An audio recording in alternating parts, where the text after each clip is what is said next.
जी तो मां अॼु टंडो आदम जी हिकु UC5 में बीठो आहियां। ही गुलज़ार टाउन पिन में आहे त पंहिंजो डोगर टाउन आहे, जमील टाउन पे हिन सां गॾु आहे।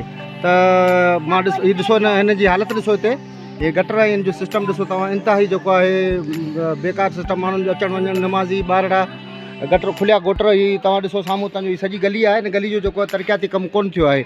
हिते मौजूदु हिकिड़ो दुकानदार आहे, मां हुनखां पुछांसि थो ऐं हुनखां कमेंट वठां थो त हू छा चवंदो, हुनजो छा चवणु आहे। हा चाचा साईं सलाम वालेकुम। हा चाचा साईं छा नालो आहे? फ्याज़ अहमद नंबर मैक थोरी मथे कयो, तव्हां विझी छॾियो। छा चवंदव पंहिंजो हिन तव्हांजी गलनि जी जेका इहा हालत आहे, हिन जे बारे में छा चवंदव? छा चवंदासीं, ॾिसो पंहिंजी हालत लॻी पई आहे, नालो कोन साफ़ करियां था, नालो पंहिंजे ॿार खिलायो, मटे कसी कोन्हे माण्हुनि जे लाइ। हीअ जेके CCC शुरू आहियूं बल्दिया जे हिसाब सां, उन्हनि में हिन पासे तव्हांजे पासे में जेको आहे रोड कोन्ह ठहियो, त तव्हां चाचा मुर्तज़ा खे छा चवंदव? चाचा मुर्तज़ा असांखे कमु कराए ॾींदो इंशाअल्लाह ताला, उम्मीद हुन में आहे। तव्हांजो काउंसलर केरु आहे? असांजो काउंसलर राजा गफ़ूर आहे। राजा गफ़ूर खे तव्हां छा अपील था कयो?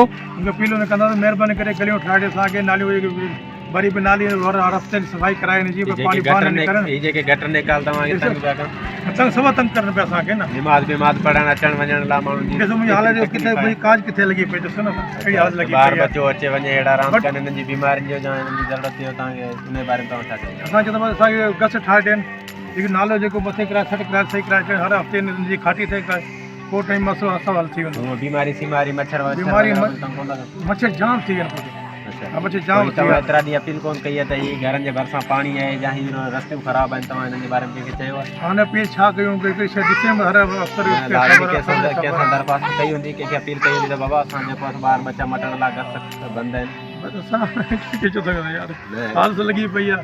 हींअर तव्हां कंहिंजो नालो वरितो की असांजो कमु चाचा मुर्तज़ा शाह जोड़ने जो कराए ॾींदो असांखे, असां उनखे चवंदासीं। मुर्तज़ा खे तव्हां दरख़्वास्त कई आहे? उन फ़िलहाल कोन कई आहे। दरख़्वास्त कयो न, जॾहिं हीअ हेॾो लॻो पियो आहे त हुनजी दरख़्वास्त कयो बाबा हीअ नाला ख़राबु लॻा पिया आहिनि, नंढा ॿार बच्चा आहिनि, रांदूं कनि था। असांजो जेको चाचा शानो जोड़ने जो असांजो पंहिंजो आहे, असां इंशाअल्लाह उनखे वेंदासीं, 5 गॾु बि 15 माण्हू उनखे चवंदासीं, इंशाअल्लाह कमु थी वेंदो, उहो कमु कराए छॾंदो। पंहिंजो त आहे बेशक, पंहिंजा ई आहिनि, सभु पंहिंजा ई आहिनि, पर उन्हनि खे दरख़्वास्त लिखंदव त हू चवंदा न तव्हांजे नाले, उहो कमु कराए छॾंदा। ठीकु आहे चाचा साईं, महिरबानी। मिठू सिंधी पंहिंजे कैमरामैन सभागे सां गॾु टंडो आदम।